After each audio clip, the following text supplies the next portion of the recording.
course, joined in a special way Yeah. by Lindsey McCall today. And my wife, I asked her if she would join us, and she said some bad words. Hell no. She just is not into this sitting and talking. So I thank think you. I think for she doing it. should be here. She can so. talk with the best of them. We will get her someday for sure, but we have to pick some other topics. She just doesn't like to be put on the spot. Yeah. And that's kind of what this is about. So get ready. No, we're going to talk about like Brave City life, the family. I hear that there's this incredible book that's now going global viral called Righteous Brood that I put out like a year ago. I checked sales and it's like at 34. So you probably it's all your mom. But the idea of that was I was driving, well, I was working here at the Post and McKenna came by. It was while we were renovating the building. McKenna drove by and she said, "Hi, Dad." I said, "Hi, McKenna."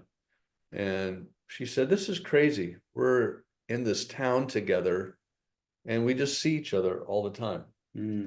And when she drove down the hill, that's when I got the idea to write that book, because I was like, Cheryl and I, our whole lives have thought the way that we were living was going to mostly screw up our kids. Yeah.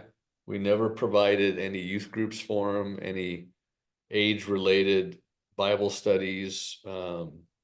We basically just created chaos everywhere we were with people, like normal people. And then they got into hockey and they were traveling the world playing hockey. So hockey families are pretty crazy. And Not crazier than basketball families. well, now I've learned that's true. But at the time, hockey people were the only people that swore around kids. So we were like, wow, they're swearing a lot. But now I do know it gets worse. But anyway, we just always thought like, man, are we short sheeting the spiritual life of our children? And to then watch them become adults and then move to this town with us and then kind of joke about, oh, we're in this town doing this together. I remember thinking that's actually, we win. Like when I thought about like what our hopes were as parents. And your kids are legit missionaries. they are. I tell them like I could drop them anywhere, like anywhere in the world, and I think they would know what to do and how to live. And then, you know, I think about other families. At the time I was thinking like, who are the families that I know around the country that I just go, they just live differently. I think about Phil and Lena Graff, who were missionaries with us down in Oxnard, California. Way back in the day, they bought the last farmhouse in Oxnard County and turned it into a wedding venue. And they just discipled people like by the hundreds. I remember thinking that's a unique family.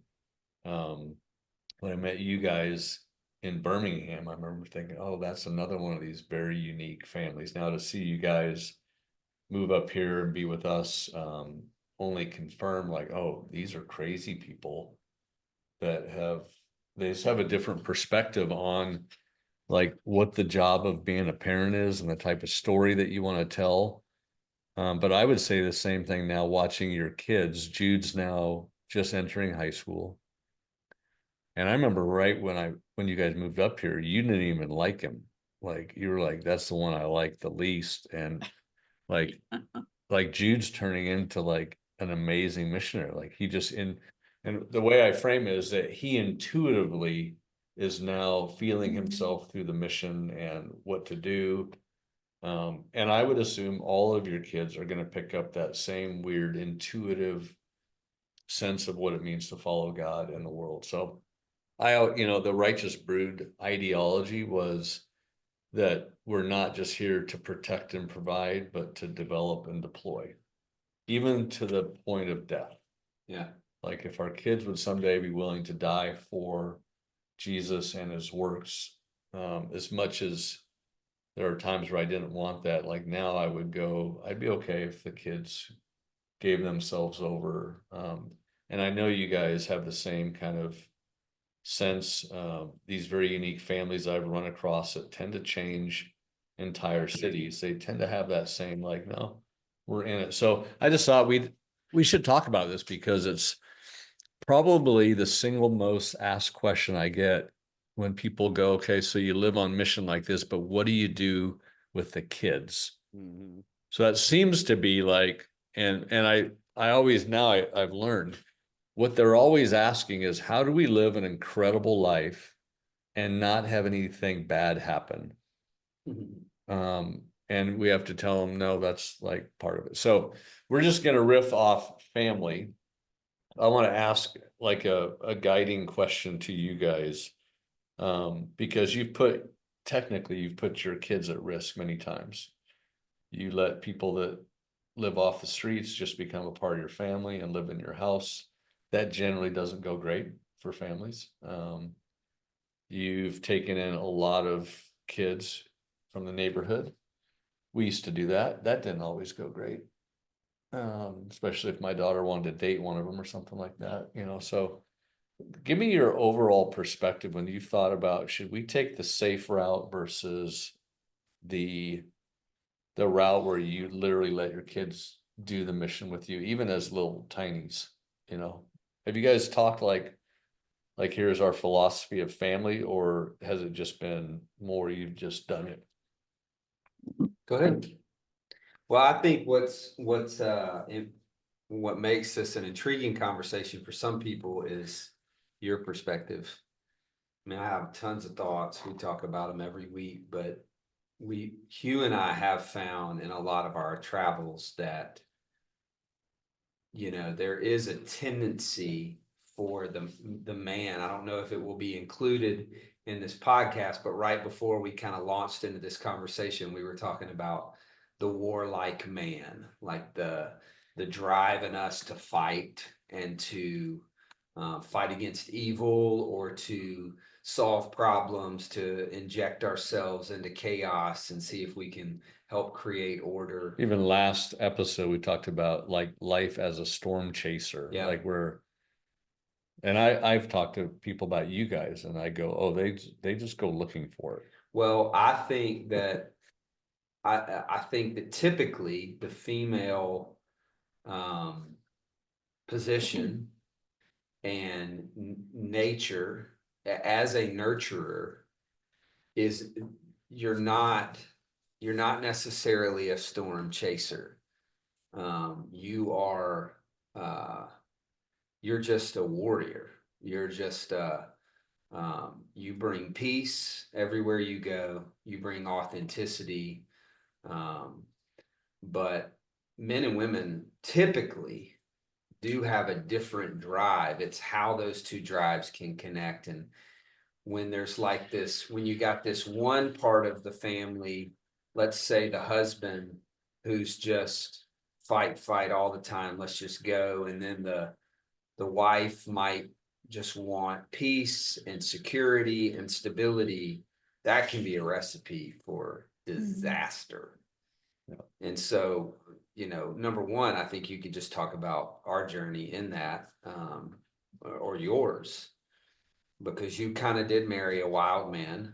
I think I told you the night I asked you out that we were going to live in squalor. That's a great word. And He did. And we haven't, strangely, most of the time, but I didn't want you to enter into something that you were unaware of. No, when you let that family live with you for how long? Over 2 years. How many people in the house total? Too many. Yeah, Like, illegally. Yeah. It was a family of 6. We had a foster child, or a family of 8. We had a foster child. Yeah. Ourselves, and we had 5 kids. And the house was what, 1,800 square feet? 1,200. That was squalor. So you were being honest with like. And we didn't want to do that. So for those listening, squalor. Well, what's the kind of part of the important idea here is the pursuit of anything other than Jesus. I actually feel this way right now. I feel honest in saying this. The pursuit of anything other than Jesus is a futile pursuit and will lead you to despair. Like we're working on a project right now that really feels like it's going to kill us. But I have a really good friend in Atlanta that last night was kind of giving me a hard time about it. And he was like, so you're doing this. And he kind of listed out the things and he was like, nobody's really helping a ton. And, what's the return on your investment as far as the family and all this? And I was like, bro, every day I feel near to Jesus. Every day, like every hammer swing, every saw cut, and we feel like the Holy Spirit, some kind of voice said, I want you to help this family get a home. Not anybody else. It's not Hugh's responsibility. It's not John's. It's not people in our community. If they want to jump in and help us, they can. But I want you to do this, and I'm going to reward you with my presence. So that, I would say, for me, is kind of driven our life. And I just want people to understand that when we all three talk, it's like, just so we're clear, the presence of God, the Spirit of God, and the nearness to God is the prize for us. That's not lip service. That's not some kind of churchy idea. It's, we want to be close to Him. So we feel like if we can do what our Father says, and this is the last, sorry, I'm giving you too long of a runway. How can we follow and say we believe in a Father who not only puts us at risk by the myriad of examples that we can give, to the point of death, of those whom He seemed to have loved and be nearest to, He led them into death, and not at least consider modeling that, not on purpose. He doesn't just throw us into the lion's den. He calls us into places of great faith, knowing that there's a chance those lions are going to devour us. There's a chance those soldiers are going to crucify us. There's a chance that the people in that town are going to turn on us. And I heard a leader say just this past week, if you walk in this life, you can 100% count on betrayal. You can count on abandonment. You can count on severe loss of deep friendships, but you can also count on being near to God, the gospel story actually being relayed to your children, which is our greatest desire. So those are some of my initial ethereal thoughts. Yeah, I think a couple thoughts are just faith and trust in the Lord has to be key. And I think the Lord spoke those to me in regard to first of our marriage and then our family as we had kids. I had to quickly learn, like, these kids are not yours. They're not my kids. I'm just entrusted with these souls that are going to live for eternity. They're not just like this product of us, like I have to steward them. And I think I've had several moments of weakness where He's told me that. Like, I remember our first son, Jude, in the hospital. I just remember thinking He kept had no idea what I was doing. And, initially felt confident, then was overwhelmed by the responsibility of this life. And then he kept choking on the amniotic fluid or something after he was, born. And I just remember thinking, this is my responsibility to keep him alive. And I was like, how am I going to sleep? He keeps choking in his sleep. And what if I'm not awake? Or how am I ever going to leave him for 1 minute, and just feeling that overwhelming, I don't know. Then I just feel like the Lord, through this whole story, so clearly told me, oh, I give him breath. I give him life. And apart from me, nothing. It is His child. So I think there's several stories that have lined up to where I'm like, the mission that the Lord has called us to is greater. And I want Him to be responsible for them. I don't want to be, responsible for their life and their journey. So I just want to steward it. I want to be a part of it, and I want to love them and give them everything all the good gifts, that the Father would give. And that's what we're doing. And one of those is a love for the kingdom, for His people, for risk, for but also for provision and love and all of those things together. I want to just make sure that like, because everything you're saying is fantastic, but they don't know the story. So like when I think about like just your guys' family, your kids are all different ages, but right now they're all in kind of a public school setting. Each of those schools has had significant problems. So each of the kids, there's lots of kids in all the classes that are from really rough families. So the real stories are that your kids are around really rough kids all the time, specifically related to the basketball program or our neighborhood kids on Central. Many of those homes, you would probably not feel comfortable sending, letting the kids go over to their No, houses. Definitely not. So I just want people to know that this is like the missionary way. Like if we're really Yeah. gonna commit to people that are that just don't have access, like we have access to moms and dads and food, and money and whatever. Yeah.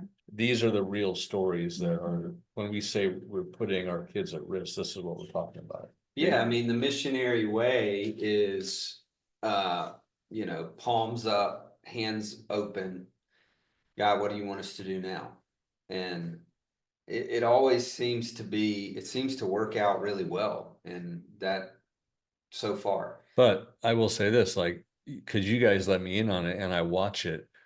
You guys constantly coach your kids through every, like, this is why we got to be careful here. That's why I bring those kids to our house. Like you tell them everything that you're thinking, as Right. so did Cheryl and I. Like when we have all the big parties and these dudes are over drinking and whatever, like that's when I would talk to our girls about booze and Yeah. but we never said, well, we're going to keep them away from that danger. Yeah. We're So gonna that's coach what I them. was gonna say. It almost feels like the missionary life is actually a life hack for training your children or other people. I mean, there's a reason that Jesus said, if you want to become fishers of men, come follow me, because you're going to see things. I can't teach you things through knowledge. I have to teach them through modeling and through experience. And so it almost feels like we have these very regimented family rhythms that just happen. We sit around the fire pit, awesome. or that was allowed. Sorry, I was trying to do so. We sit around the fire pit every night. We sit on the couches. We eat around the dinner table. Something where we process these experiences with our neighbors in the school. I mean, just last night, it's like, all right, let's talk about good highlights and lowlights that happen at school, and especially our youngest daughter, Sayla. She always has the lowlights because she is in a really rough class right now. But in fact, it's actually that class that's teaching her more about the heart of God for people. We're just letting her process, and through her processing, she's sharing like the missionary paradigm. She's what, 4? She's 7, So 6. She's if I missed 2 or Yeah. 3 years on that, that's great. So I missed 1. She really? Yeah. Holy cow. So our kids are Jude's about to be 15. So 15, 13, 10, 8, and 6. So she's in first grade. First grade. That's amazing. It's hard for me to remember the ages of my kids. But I know what's going on in their life every day. And these experiences in our neighborhood with families that we walk with, and they have so many questions. We just sometimes have to draw the questions out of them. And then we see them take what they're learning and somehow apply it. We don't even, Well, again, I'm just gonna keep firing like stories to this. So you have this family that you want to help get into a house. So you take this on. Your kids were probably not in the decision on that, but you guys made the decision. But when you go like, okay, what are we getting out of this other than we're getting close to Jesus, whatever? Your kids were automatically recruited into that. So they're actually working their butts off physically, because I'd show up a few times and they're having to take 2x4s, 4 stories up. but that is what you're gaining from it. Like your kids are naturally Yeah. picking up, oh, Or what mom and Levi dad are asked going last crazy night. again. So last night, our 13-year-old, we were talking about it because I showed him a video of the progress I made. Yesterday was a big day. It's like when you start doing finishing work, it actually starts looking like a house. Yeah. And Levi was like, "So are y'all making any money from this?" And I was like, "Oh no, bud, we're like, this is a lot of money coming out for this." And he goes, "What did he say?" He said something like, "Okay." Like he's processing it like my parents who are entrepreneurs and he thinks, pretty good with money. They're making a terrible financial decision to Yeah. do this thing that they feel led to do. So now he's got to just process that Yeah, for a while. totally. And I'm telling you, like it's wild how it happens, but it's like a stew. It goes into his little brain and he just watches and what he needs to see is does this better them? Mhm. Like, do they love more? Are they more enjoyable to be around? Are they more fun? Do they talk about God more or whatever? And as he sees the good news actually, and I think this has always been the case when I talk to your kids, Hugh, is like, y'all just believed that good news was actually good news. And I don't want to compare and contrast a lot, but like when kids grow up seeing their parents in ministry or on mission or whatever, and they're just always down and they're always like upset or frustrated or getting turned on or whatever. It's no wonder that so many kids are like, man, I don't want to have anything to do with that Yeah, stuff. and in a traditional sense, they see mom and dad, mostly dad, coming home after the gathering, taking a nap, and then they hear about church people coming after them and they go, oh, that's ministry.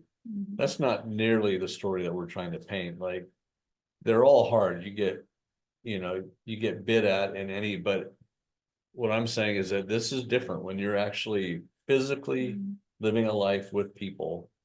Your kids are picking up a different story. Your kids are not picking up the church story. Our kids never picked up the church story. Yeah, they're not. And what I want to, one thing about that though, Lindsey is constantly like teaching them the Bible. And I would say I do too, but not in the way that she does. I more try to teach them the story. I care so much about the big story. And so I want to apply and but she's all like, we really have like a deep belief that, man, if y'all don't know the scriptures, so you can talk about that, but there is something majestic or kind of, what's the word I'm looking for? There's something like existentially supernatural. Like we got to get these truths that God somehow aligned in this narrative into their hearts, because just our lives and just one of the ways I heard somebody say it is like the Holy Scriptures are a story that the Holy Spirit is the key to, and you have to have both of them. It's a guide to the bigger story, but then there's the Holy Spirit is like the solution that you put over the invisible ink. It's why so many people can read the scriptures and it not impact them at all, because the Holy Spirit is not revealing the greater story in that. So we're not just saying like, oh, just jump into some missionary life and problem solved. Like, no, this is a incredibly intentional day in and day out process of like being a family. Did you guys, or do you, because I know you have family talks all the time, but like with like what we call catechism, the learning of the actual scriptures. Did you throw Bibles at them? Do you say, hey, have you been reading, or do you read together? It more comes after. I mean, we do read, but I think, coming from actual stories, then they have something to tie it to. Right. Like when you hear it, it's like, oh yeah, that was like with Milton, like we did this and he had no place to go. So we brought him into our house and, like, Oh, okay, that makes sense. And now we're reading about it. So it's like almost like they have a box Yeah. to put it in once they've read it. And I think that's really important, you know, because you could learn it first and then try to fit it in later or figure out like, okay, why aren't we doing this? It says this, so do we not have to do it? But I will say too, all of this is a progression. Like we might tell a story and a lot of people will tell us like, oh, well, we could never do that. Or my wife would never do that, or my husband would never do that, or we have some special situation that couldn't happen, you know. But it's like saying yes to the Lord every like little inkling you have, you know. So it didn't start out with us inviting a homeless man to live with us for on and off for 10 And years. really quickly, that's never true. That's never true when someone says that. Yeah. You would do anything if it was applied to the appropriate passion. Mm-hmm. So for instance, if your child developed a rare form of bone cancer and the only known cure for that was in a remote village in Southeast Asia, you would move there to see if you could save your child. You would do anything if it is pointed in the direction of the appropriate passion. Mhm. It's that for some reason, and it's okay, there's no judgment here at all, but for some reason you don't believe that that's what you're called to do, or that God would ask that of you, or possibly you're not that passionate about the story of God. It's just not. It's like, I love grace, I love the cross, but the whole story is not that intriguing to me. Sorry, keep going. Yeah. So yeah, I think a progression and seeing people, you know, and like you say yes to one thing, like one story. I remember early on, we were just married for about a year, had our first son, and he was probably 6 months old. And Taylor, we're kind of living in the suburbs. This is before we moved like downtown in Birmingham, and Taylor brings home this homeless man from the streets, and he was like, "Hey." I forget his name. I think it was Randy. Maybe. Mm-hmm. And he was like, he's gonna sleep on the couch tonight. He's a really nice guy, and that was normal for him when he was single, you know. But like I just remember, and we had interacted like that a little bit, but not with our Right. 6-month-old little boy. Yeah. So I remember I was like so nervous about it. I was so scared. I was like paranoid. I kept thinking about all these things that could go wrong, and the vulnerability of our son. Like if anybody picks him up, he's just gonna lay his head on your shoulder. He's not gonna even know, like, you know. So I like freak out and make Taylor bring Jude into our room that night and like lock the door. And I was like went to all these extremes because my head is like going crazy. And then I'm thinking, you know, we're not doing this well. And the Lord just completely leveled me the next morning. This guy, Randy, super nice guy, super grateful. And I knew that they kind of got there late. I knew that he hadn't eaten. And I was thinking, okay, well, I feel bad. I'm going to make him this big breakfast because I've been like complaining in my heart. I didn't sleep and I was just so worried about him. And then the next morning I was like, "Hey, you want some breakfast?" And he was like, "No, ma'am, just a cup of cold water, please." And I just remember thinking like that scripture, like if you give a cup of cold water to me, and I was like, "Oh no, I blew it. He might be an angel." And I am freaking out about him all night, and I missed it. The least of these. Yeah, like I just remember thinking, you know, I've made this guy. And then I was like, I just saw his humanity. And I was like, this is just a guy that's so grateful that we would have him. And it just kind of like little moments like that compound and change me. Then I'm like, okay, well, I do actually really care about his story and kind of peer in. And I mean, the same with so many people. I would say that's one of the most significant practices in our family too, is because our kids are exposed to so much brokenness. Brokenness can take you a lot of different ways, but one of two in particular. You can actually really start to disdain people and blame them for like this or that, or it can lead you to compassion.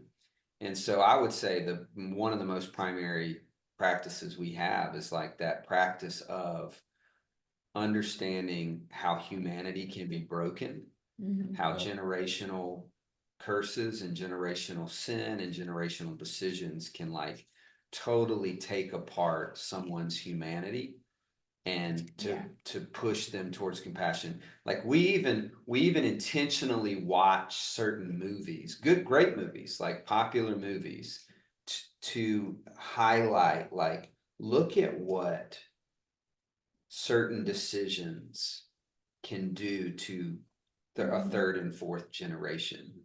And then have compassion. Like, don't just assume that, because then when that compassion takes over, you stop judging, Yeah. you stop blaming, Mhm.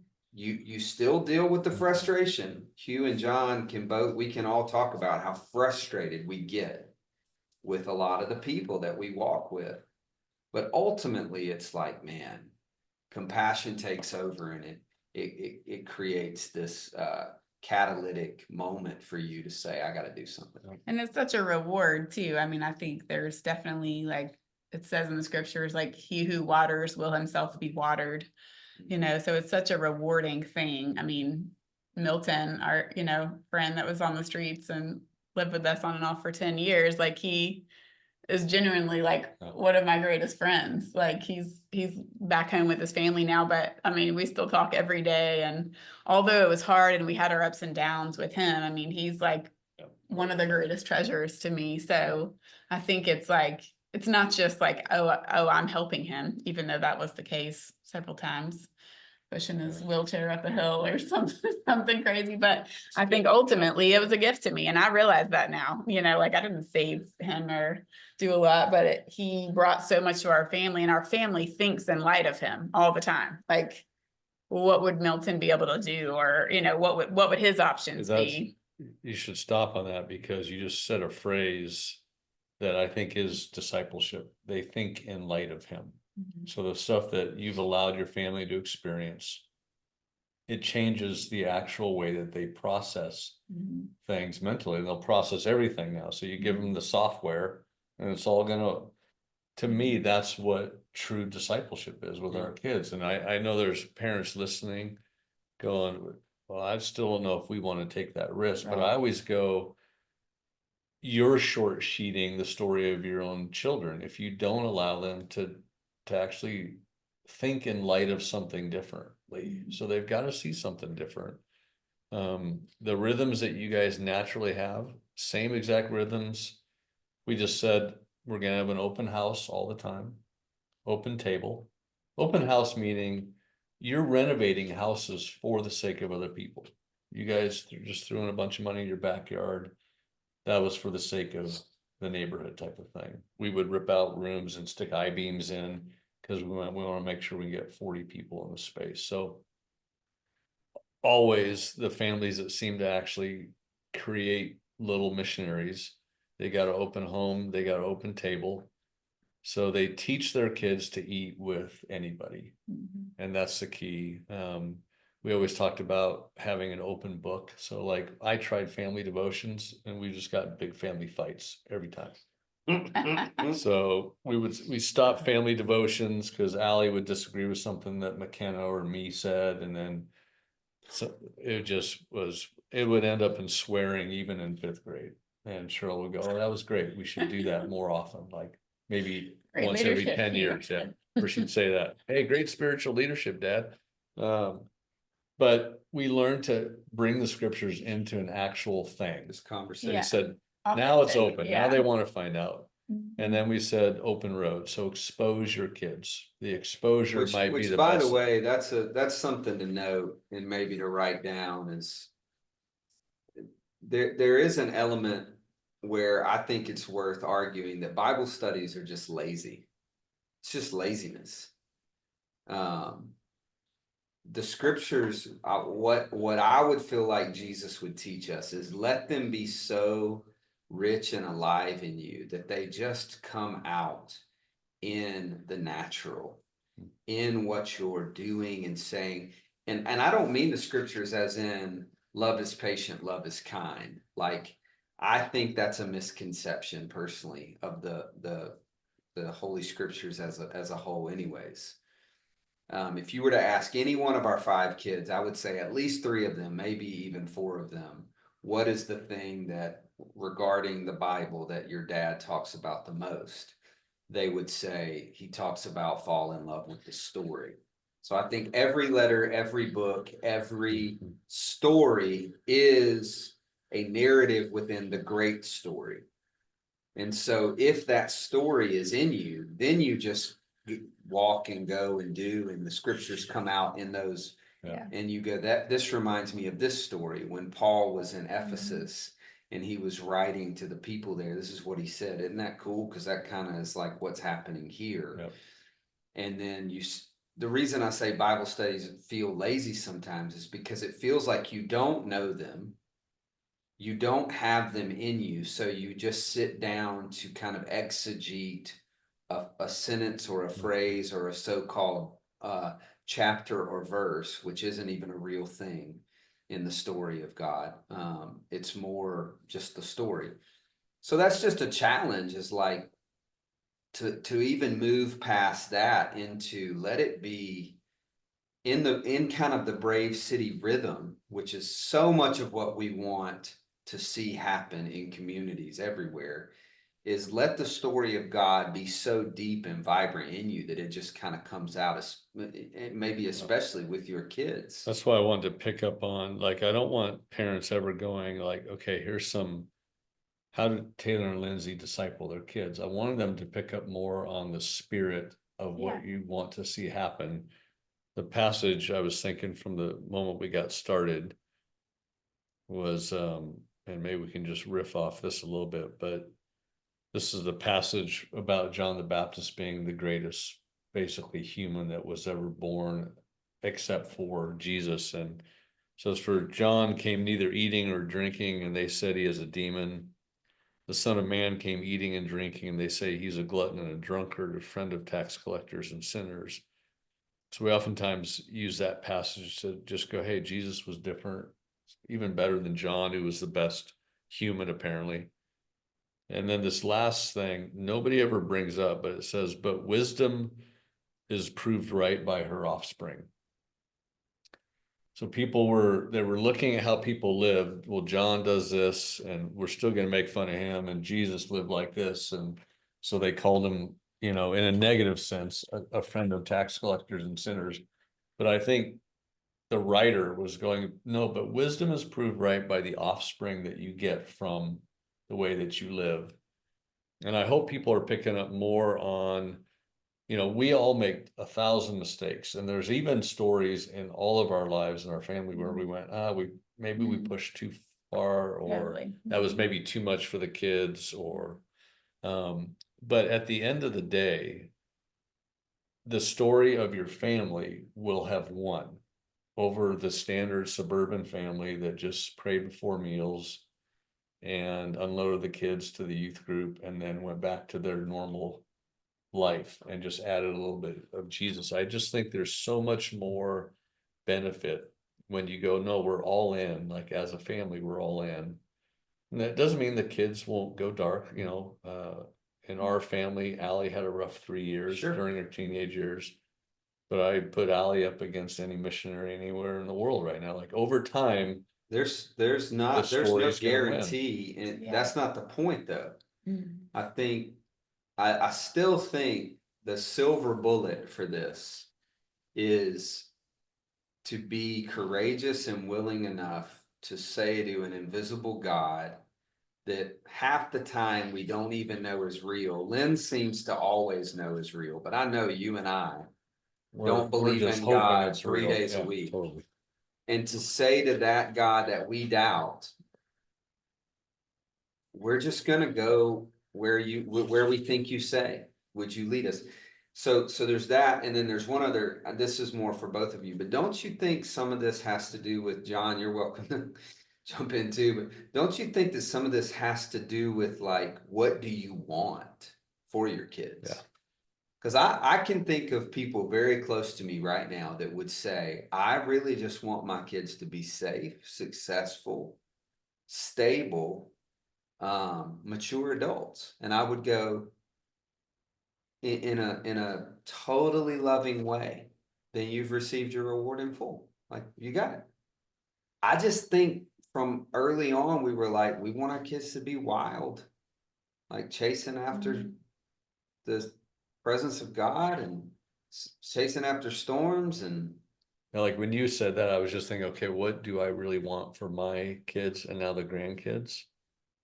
And I thought of, I want them to like have this gritty, it's almost like grit, yeah, like where they know everything's worth it. yeah, Because I think life could get worse even after I'm gone, and the world's crazy. So at some point, crazy is going to hit everybody. yeah, You could try to avoid crazy, but I think if you let them grow up in crazy and there's a stability and a Yeah. courage and a like I actually feel already right now like if I take a 9mm slug and I'm out. Like I actually think even my grandkids, like I've seen it, they have this grit where I go, no, they'll be fine. oh yeah, your work is done because the So kids are carrying it. But I'm like, impact on the world, all that, but I think you relate to this. We talk about, or you can talk about it. Talk about kind of like how we actually want to work with our kids. Like that's a fantasy to be in part. And how could that not be the generational inheritance that the scriptures talk about? Sure, that probably involves some kind of money or possession on some level, but that can't be Yeah. the crux of it. Yeah. Hmm.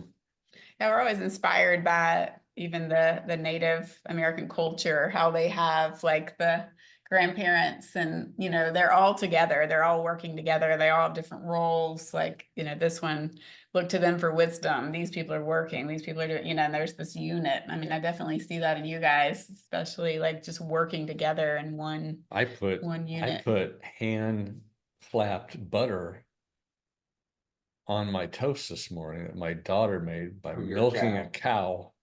We're one of the only cultures, kind of the Western Enlightenment culture. When I started traveling in my 20s, I was blown away when I realized nowhere I go do kids think about leaving the work of their families. Yeah. It is just common global thought Yeah. that I carry on, like Yeah. we carry together. Yeah. We think, which I don't know if it's right, man. I feel a little push in my soul sometimes to like let them do what they want to do, and I will. Yeah. I've never controlled the decisions of my kids, but we're a very unique culture in that we kind of think go do We expect whatever. them to go and Yeah. never return. Yeah. for But sure. no other culture thinks that. That's not a common global practice. Yeah. And I was not just taken back, I actually looked down on it when I first saw it. I thought, oh, that's they're not adventurers. They're not. No, when we think about, Especially if mom and dad are kind of called to a city or to a spot, it would make sense that that calling would kind of, as you might say, sanctify the whole family. They might be brought into that same type of story.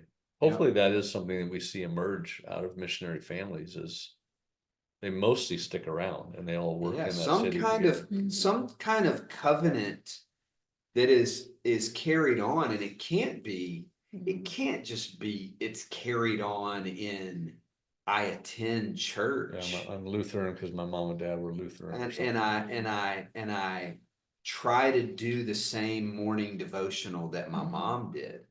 It's got to be something far more holistic and robust. And well, I mean, the kids are a part of everything that we're doing, and they're even better than us in a lot of ways. we're actually starting to become a part of what they're doing. Yeah, like Jude will I'll go pick him up from basketball and he's got 3 guys sitting there. And I'm like, I know he's already worked out for me to take all of them home and to figure out what are y'all doing for dinner. Like he's already thinking, and he'll just look at me and like raise his eyebrows. And I'm like, I know what you're doing. It's awesome. And he knows, like they would have to wait up here for an hour and a half unless you take them home and figure out something. And then we then they come to dinner, then you learn their stories, and then you learn, their mom's working 3 jobs, their dad's gone, so he's kind of getting in their lives. And then now that's a mission for us, like, that's like, okay, well, let's love them. Why don't you bring them over more?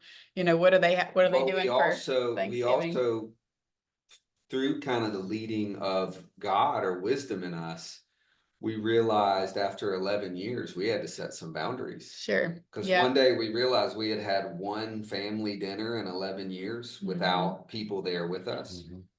And by this point, Jude was 10, 9 or 10. So we had him like after a year, I think. Mhm. And we were like, we need a little more Yeah. just us. So that's one of the reasons we put so much into our backyard was to create and we have a basketball court at our house, like a nice one. We created this awesome outdoor space so that we could have some protected space. Yeah. And that's been really, I mean, but all this stuff is just natural. It's like Yeah. you don't ask somebody, what do I do? Yeah. You'll know those things. Yeah. You seek Yeah. wisdom, you And learn we from miss other it. people, but the whole point is to be in the thing together, Right. to be working. And I'm not, I'm not going to tell my kids this, no pressure on them, but I'm not counting on that ending. I'm counting on 5 baller missionaries jumping in the game with us. You might have 40 little workers with all these kids that your kids have recruited into the family become real, Yeah. part. You might have an actual workforce in due time. Yeah. Well, I mean, ultimately, I'd love to learn from them and just be a support, like pass the baton to them. But I mean, we definitely make mistakes in all of this. There's definitely things that have gone bad, and we're like, maybe we shouldn't have had, that lady over, or, this person, might take stuff, or, like we have had the wrong thing happen, and we have to readjust, recalibrate. Okay, no one's coming over for the week. We gotta we had bring one it lady for in. dinner one night who was actually a prostitute. Yeah. And, I mean, she was great, but she was really trying to sell her services to me Yeah. So it was like, all over a right, nice pot roast. we missed it on that one. So there's definitely things like that Hey, we have look, to here's the remember. deal. Just remember this. We'll probably keep doing some family talks, just remember, wisdom is proved right by our offspring. If you can create a story where kids, I love that,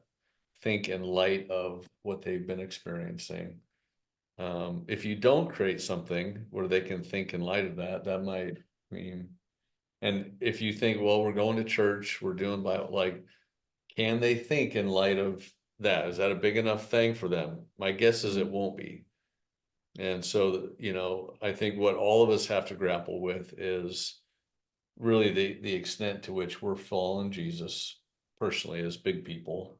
Because if the big people don't really follow Jesus in the mission, it's over. It's Like gnarly, our yeah. kids are leaving the church as fast as the Catholic kids used to. Or even worse, they're just reproducing The same. Complacency. Yeah. by the time they have a kid, they're just reproducing the same little house on the prairie story. Yeah. And I'm going, guys, you don't want that. I know you don't want it.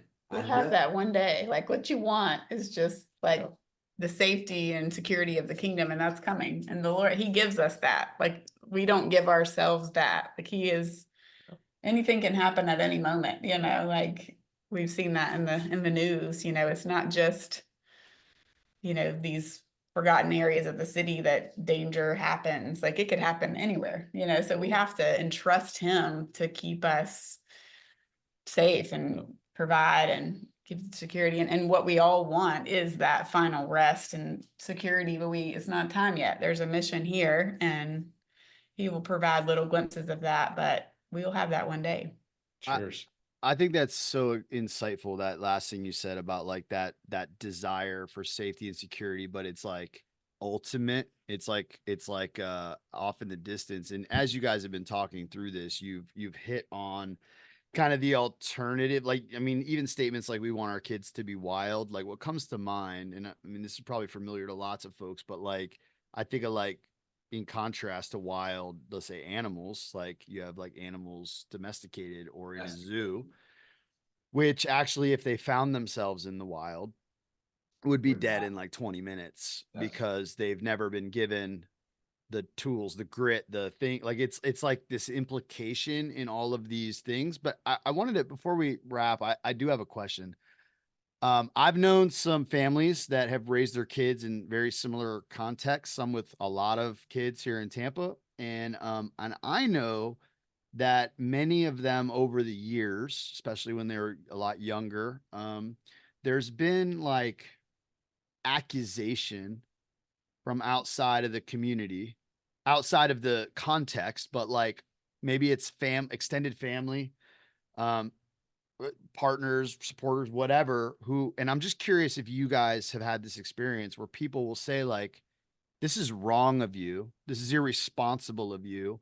This is abusive, or and I just want like, I don't know, I want to hear a little bit about like, you've said enough to where it's like, oh, it's clear how you've thought about this, your philosophy around this, but like, you're kind of like going against the grain, against the, because you're like, yeah, like that thing that we all long for, that safety and security is in him. Like that's not under our control. You said we steward them. They don't belong to us. You've said enough here where it's like, you've argued like why you would choose this.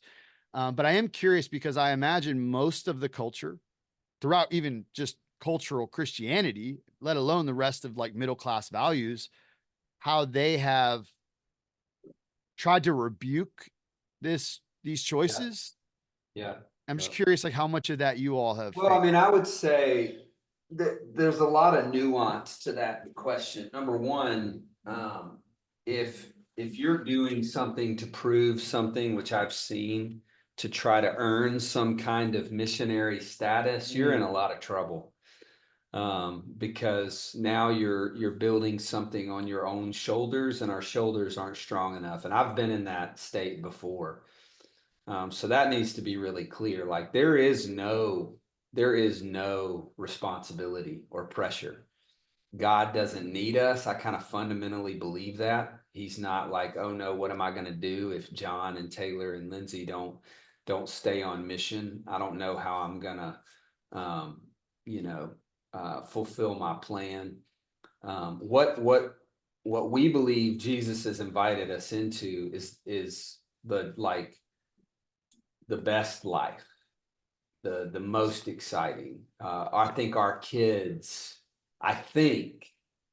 are living their best life. Yeah. And I think they would say that. Yeah. The other thing is they're right.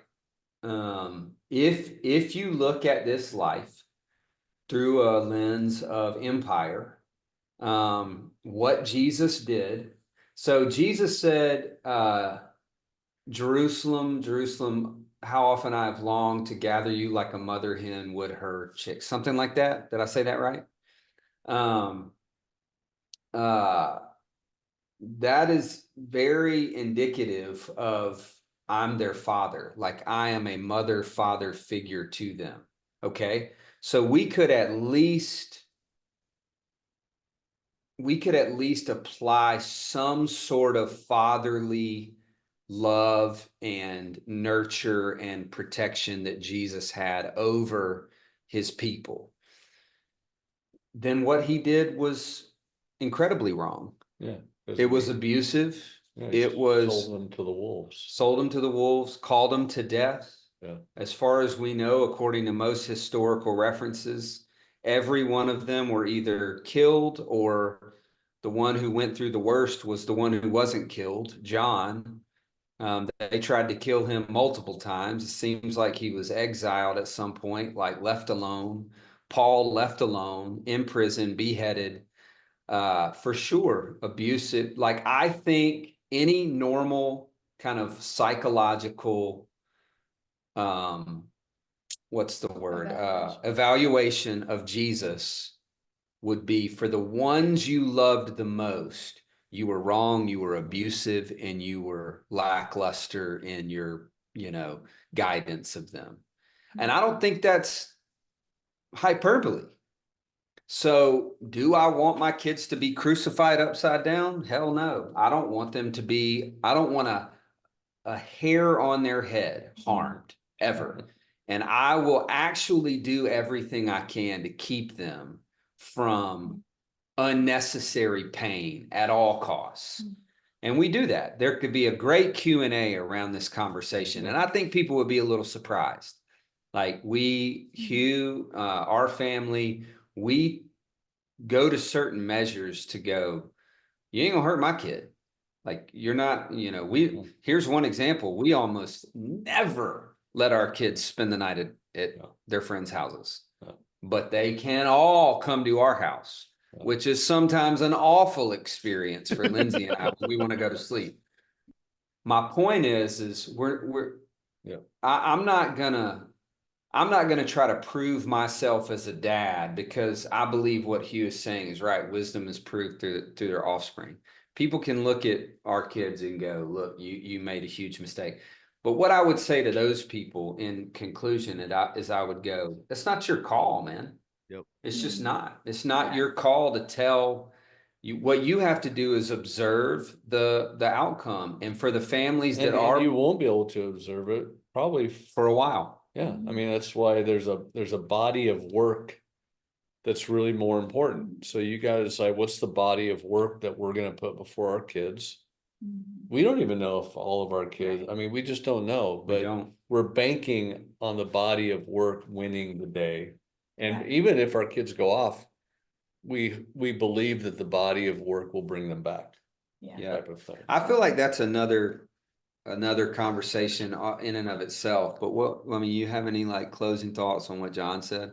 Because I'm glad you brought that up. Yeah, I think we definitely would get some criticism.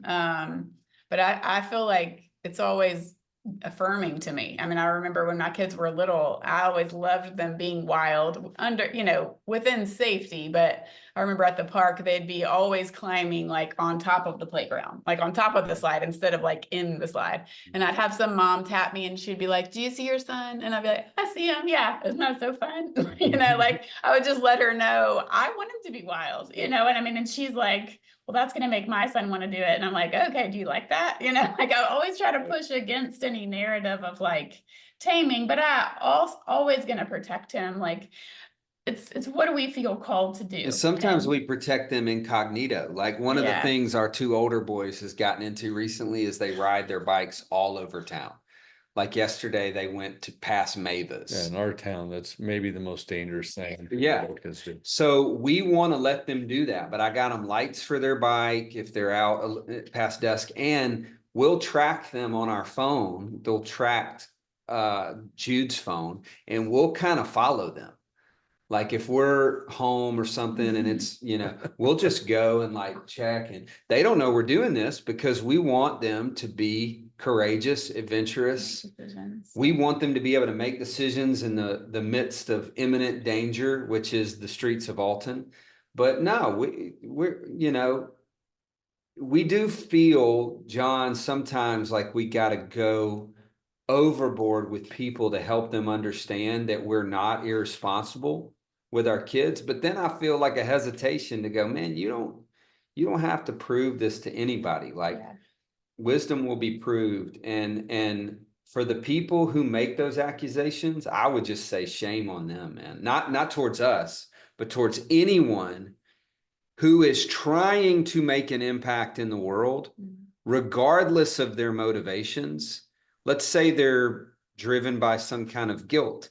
Let's say they've been convinced by some kind of leader that they thought was superior. Let's say that they're trying to earn a place in some kind of missional community.